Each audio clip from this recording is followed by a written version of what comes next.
Dishonored is an upcoming first-person action stealth game that I'm really looking forward to. When I first saw the trailers, it really caught my eye because it looks like one of those thinking man's games. See, a lot of games are all about running into a room and killing like 12 guys by continually spamming the attack button and then jumping out of the way when they're attacking you. The combat is really simple in a lot of games, and while it can be fun, I love it when a game implements thinking into the gameplay, even if the game is about assassination and killing. When the game is played really smart, from the shadows, choosing the right opportunity to strike, studying your battlefield like a good game of chess, that's when I feel a game has the most substance, and that's exactly what Dishonored looks like it's gonna be.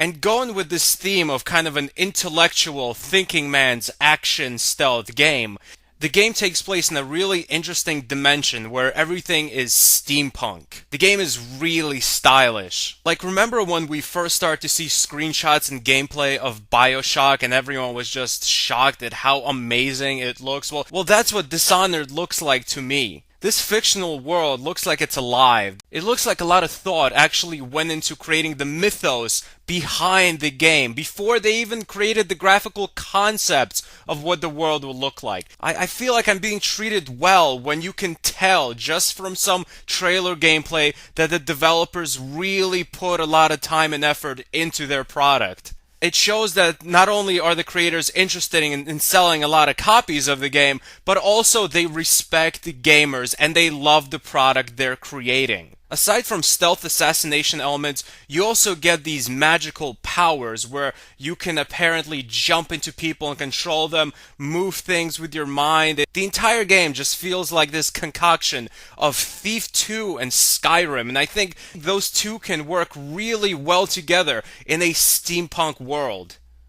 Dishonored has time-freezing physics, so you have plenty of time to implement the right strategies in combat. It is a thinking man's game. Also, this game has my most beloved gameplay aspect in new-gen games. From everything I've seen, this game has amazing swordplay with really cool hacking and slashing and realistic blocking functions.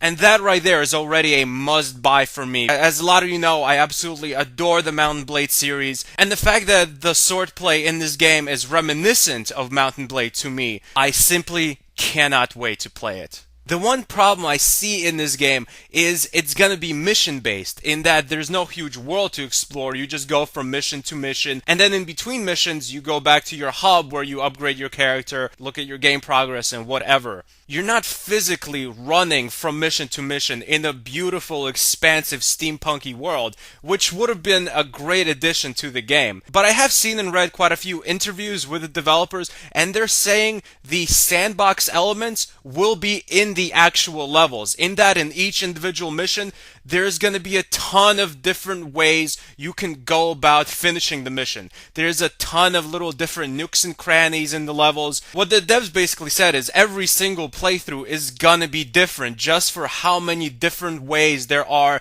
to defeat the enemies and kill people in this game. The combination of this really elegant steampunk universe and just how chess-like the strategy in this game is going to be, from what I understand, Dishonored is really setting itself up to be a very mature-themed, methodical, thinking man's game. This is going to be a game for mature players, for adult players. And I think that's great with all the pizzazz games have these days, with all the flashing lights and non-stop action. I like a game to have some intellectual substance. And what's great about Dishonored, from what I've seen, is that it's not giving up any fun gameplay to have intellectual substance. It's mixing and merging the two to give you just the right amount of thinking and just the right amount of action. So yeah, this is absolutely a game I'm getting. Thanks for watching. Goodbye, my friends.